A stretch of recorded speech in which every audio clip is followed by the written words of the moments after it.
Hi all, myself Pon Gayatri from Tulip Crafts.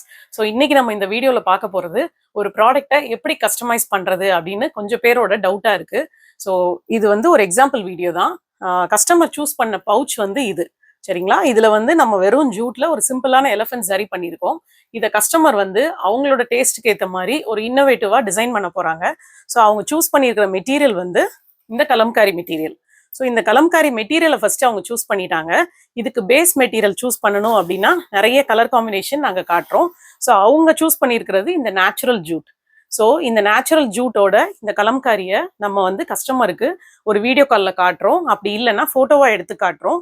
அவங்களுக்கு satisfy ஆன பின்னாடி நம்ம வந்து ஆர்டர் ஃபார்ம் வந்து அக்செப்ட் பண்ணிக்கிறோம். அண்ட் இதோட அவுட்கம் பார்த்தீங்கன்னா இந்த மாதிரி வரும்.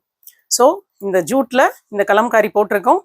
அவங்க வந்து கஸ்டமர் வந்து அவங்களோட பரதநாட்டிய அரங்கேற்றத்துக்காக இதை கஸ்டமைஸ் பண்ணியிருக்காங்க. ஸோ இந்த ஸ்க்ரீன் பிரிண்டிங்குமே கஸ்டமைஸ் பண்ணி இந்த அந்தாதின்ற பிரிண்ட் பண்ணியிருக்கோம். ஸோ ஒரு ப்ராடக்டை இப்படி தான் கஸ்டமைஸ் பண்ணணும். So printing can be customise, colour of the material can be change, jute மெட்டீரியல்ஸை நீங்கள் சூஸ் பண்ணலாம்.